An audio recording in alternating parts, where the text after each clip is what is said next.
इस वीडियो को समझने से पहले आपको एंट्रोपी को समझना होगा। एंट्रोपी का मतलब होता है ऑर्डरलेसनेस। ये एक ऐसा फिनोमेना है जो हर यूनिवर्स में हर जगह पाया जाता है।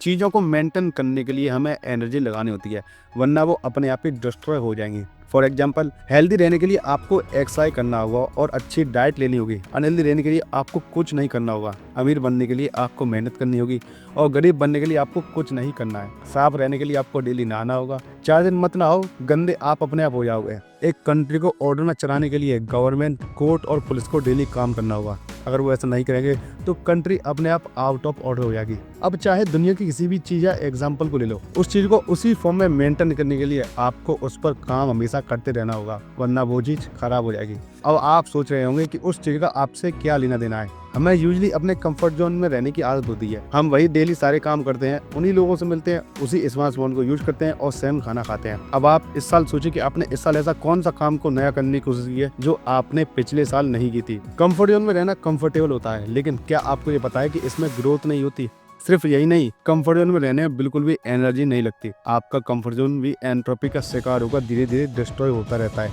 मतलब अगर आप रोज कुछ नया काम नहीं करोगे तो आपका कंफर्ट जोन भी छोटा होता चला जाएगा। आपने जो स्किल सीखी थी उसे भी आप भूलते जाओगे और पढ़ी हुई चीजें आपके दिमाग से उतर जाएंगी। अगर आप इंट्रोवर्ट हो और कुछ ज्यादा ही कंफर्ट जोन में रहने लगते हो तो आप धीरे धीरे 8 लोगों से बात करने के बजाय 3 लोगों से बात करने लगोगे और फिर किसी से भी बात नहीं करोगे। इस तरह से एनर्जी ना लगाने की वजह से आप धीरे धीरे और खराब होते चले जाओगे और फिर किसी से बात नहीं करोगे। इस तरह से एनर्जी ना लगाने की वजह से आपका कंफर्ट जोन इस हद तक छोटा हो जाएगा कि आपको रेगुलर काम करने में भी प्रॉब्लम आने लगेगी। रेस्टोरेंट में वेटर से अपना खाना ऑर्डर करने में आपको साइनेस फील होगी। कंफर्ट जोन से बाहर निकलने से पहले आप ये जानेंगे कि आखिर हम कंफर्ट जोन में रहना क्यों चाहते हैं। कुछ साइकोलॉजिस्ट इसे समझने में हमारी हेल्प कर सकते हैं। अब से 10 साल पहले जब हम जंगल में रहा करते थे तो कंफर्ट जोन हमारे सर्वाइवल का राज था। अगर हम अपनी गुफा में रहे जो नदी के करीब है तो हम सेफ रहेंगे। हमें खाने के लिए मछली और पीने के लिए साफ पानी मिलता रहेगा। हम रोज सेम जगह पर जाकर खाने की तलाश करते थे और बस खाना लेकर वापस चले आते थे। हमें इसके अलावा और कुछ करने की जरूरत नहीं थी। इतना करने से हमारी जिंदगी अच्छी चल रही थी। प्रॉब्लम यह है कि इसी मेंटेलिटी को आज हम मॉडर्न सोसाइटी में लेकर चले आए हैं। आप ये मत सोचो कि आप उन आदिवासियों से काफी एडवांस हो गए हो, इसलिए ये बातें आपके ऊपर अप्लाई नहीं होती। उन आदिवासी स्किल्स हमारे जितने ही बड़े थे, उनका डीएनए आज के इंसानों के डीएनए जैसा ही है। लेकिन अगर हम टाइम मशीन बनाकर 10,000 साल पीछे चले जाएं और वहां से एक छोटे बच्चे को इस जमाने में लेकर आए और बड़ा करें तो वो भी इंस्टाग्राम और लैपटॉप यूज करना उतनी ही आसानी से सीखेगा जितनी आसानी से आपने सीखा है। आसान भाषा में उनकी साइकोलॉजी और हमारी साइकोलॉजी एक जैसी ही है। इसी कारण से हम आज भी कंफर्ट जोन में रहने की कोशिश करते हैं। कंफर्ट जोन से बाहर आने का मतलब खुद को पेन, डिस्कम्फर्ट और डेंजर में एक्सपोज करना है। आप नए लोगों से बात करने में एंसियस हो जाते हो और इसलिए आप अकेले रहना पसंद करते हो। कंफर्ट जोन से बाहर डेंजर जोन नहीं आता है, इसके ठीक बाहर आता है ग्रोथ जोन या गोल्डी लॉक जोन।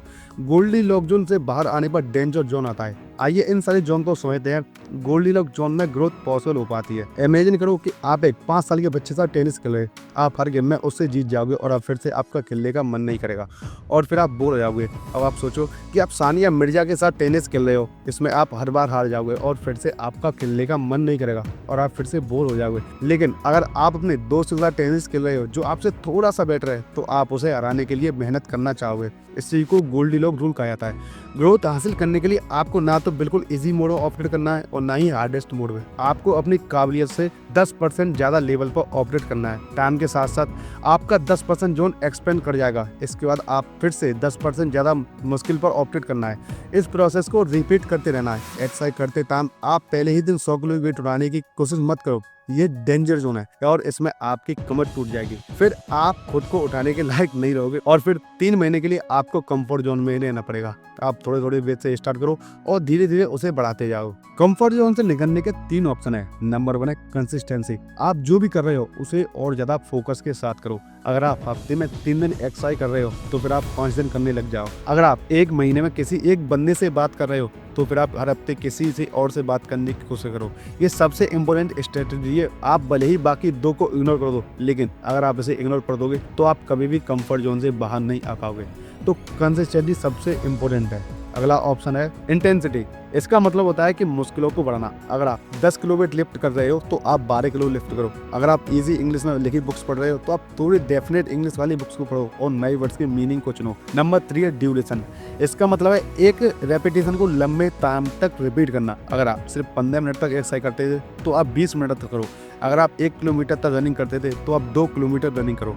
इन तीनों चीज़ों को एक साथ मत उड़ाओ, वरना आप कंफर्ट जोन से निकलकर डेंजर जोन में पहुंच जाओगे। अगर आप हफ्ते में 3 दिन 1 किलोमीटर रनिंग करते हो, वो भी 30 मिनट में, तो तुरंत ही मोटिवेट हो। तो हफ्ते में 5 दिन 2 किलोमीटर 15 मिनट में कवर करने की कोशिश मत करो। कंसिस्टेंसी इंटेंसिटी ज़्यादा इंपॉर्टेंट होती है। अगर आप हफ्ते में 6 दिन 10 मिनट गिटार प्रैक्टिस करो, लेकिन हफ्ते में 1 दिन 1 घंटे प्रैक्टिस मत करो। भले ही दोनों केसेस में आपने 1 घंटा प्रैक्टिस की है, लेकिन डेली 10 मिनट प्रैक्टिस करने से आपको बेटर रिजल्ट मिलेंगे। आप कंफर्ट जोन से उतना ही बाहर आइए जितने पर आप उसे मेंटेन कर सको, वरना आप जल्दी हार कर वापस कंफर्ट जोन में आ जाएंगे। इसमें प्रॉब्लम सिर्फ यही नहीं है कि आप फेल हो जाओगे, प्रॉब्लम ये है कि आप फेल होने के बाद आपका सेकंड टाइम ट्राई करने का मन नहीं करेगा, आपका कॉन्फिडेंस गिर जाएगा।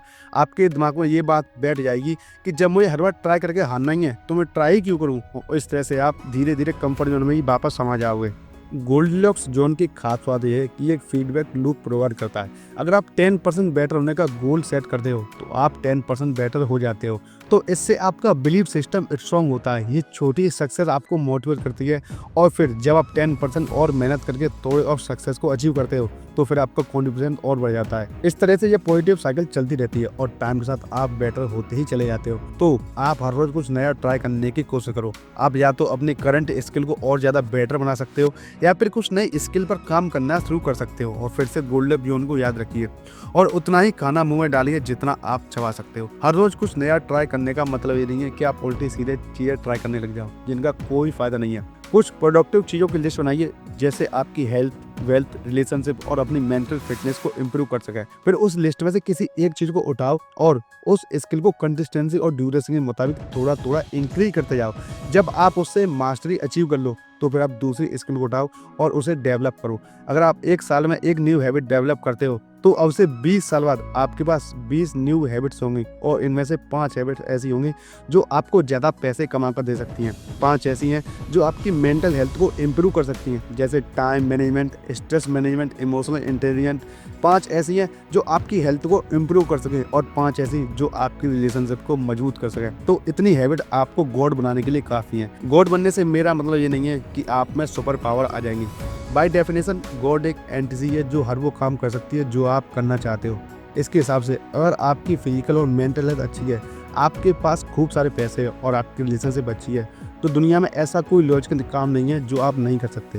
तो ट्राई करके देखिए और मुझे कमेंट में बताओ कि कौन सा ऐसा लॉजिकल काम है जो आप इन 4 चीज़ों की हेल्प से नहीं कर सकते। मजे की बात यह है कि इतना पावरफुल बनने के लिए आपको बहुत ज़्यादा मेहनत करने की ज़रूरत नहीं है। आपको साल में सिर्फ एक न्यू हैबिट को डेवलप करना है। जैसे कि हमने कहा कि कंसिस्टेंसी इंटेंसिटी से ज़्यादा इंपॉर्टेंट है। एक काम को 30 मिनट तक 20 साल करने से ना, उसी काम को 16 घंटे 1 साल करने से ज़्यादा इंपॉर्टेंट है। तो इस तरह से आप थोड़े कंफर्ट में अपने कंफर्ट जोन से बाहर आ सकते हो और खुद को इम्प्रूव कर सकते हो। तो ये वीडियो अगर आप अभी तक देख रहे हो तो आपका thanks and thank you for watching.